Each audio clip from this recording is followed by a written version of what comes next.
आज सायंकाळी 6:30 वाजण्याच्या सुमारास पंढरपुरातील छत्रपती शिवाजी महाराज चौकातील सवेरा डायनिंग हॉलच्या शेजारी असलेल्या महावितरणच्या विद्युत डीपीवर व तारावर पुरातन पिंपळाचं झाड मुळापासून उन्मळून पडल्यानं पंढरपूर शहरातील छत्रपती शिवाजी महाराज चौक, संतपेठ, बादुले चौक, पद्मावती मंदिर परिसर, स्टेशन रोड व चौपाळा परिसरातील विद्युत पुरवठा खंडित झाला होता।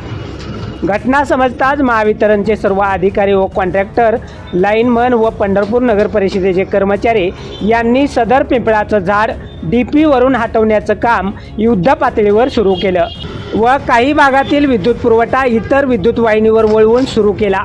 उर्वरित भागातील विद्युत पुरवठा सुरळीत करण्याचं काम उशीरपर्यंत सुरू होतं। या कामी महावितरणचे अतिरिक्त कार्यकारी अभियंता देवकर, सहाय्यक अभियंता गावडे, सहाय्यक अभियंता चांदणे, सहाय्यक अभियंता तुषार होनमाने यांच्या मार्गदर्शनाखाली सर्व कर्मचारी यांनी महत्त्वाची भूमिका बजावली।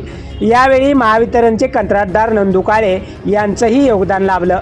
कोसळलेलं पिंपळाचं झाड हे 100 वर्षाहूनही अधिक पुरातन होतं। खालच्या बाजूने हे झाड कुजले होते, त्यामुळं ते उन्मळून पडलं असावं अशी चर्चा ऐकावयास मिळाली।